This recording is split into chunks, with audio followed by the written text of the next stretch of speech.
నాకు తెలిసి big boss season 8 అయిపోయేసరికి ఖచ్చితంగా బిగ్ బాస్ ఎవరినో ఒకరినైతే చంపేస్తాడు అనిపిస్తుంది. ఏంది భయ ఆ గేములు మరీ అంత వైలెన్సా వాంబో.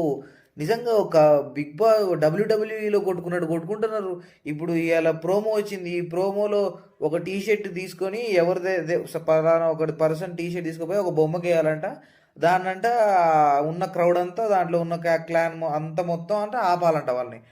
ఒక టీ షర్టు అంతమంది ఆపితే ఎట్లా అసలు? అంతమంది ఇక కొట్టుకోవడం, ఇక ఆ టీ షర్ట్ చింపడానికి ఆ మీద పడతారు, తొక్కుతారు, ఒత్తుతారు. అమ్మ ఏం గేమ్లో బిగ్ బాస్ జనాల్ని చంపడానికి ఎట్లా ఒక మంచి లైన్లో వేసుకుంటాను. వాడు ఊపిరాడదు, వాడు కొట్టుకుంటారు. ఆ విష్ణుప్రియ యష్మి కొట్టుకుంటారు. ఇటు అవినాష్ పృథ్వీ అయితే ఏదో నిజంగా డబ్ల్యూడబ్ల్యూలో కొట్టుకుంటారు ఆ స్విమ్మింగ్ కాడికి పోయి. ఆ యష్మి ఎందుకు అరుతుందో అరుతనే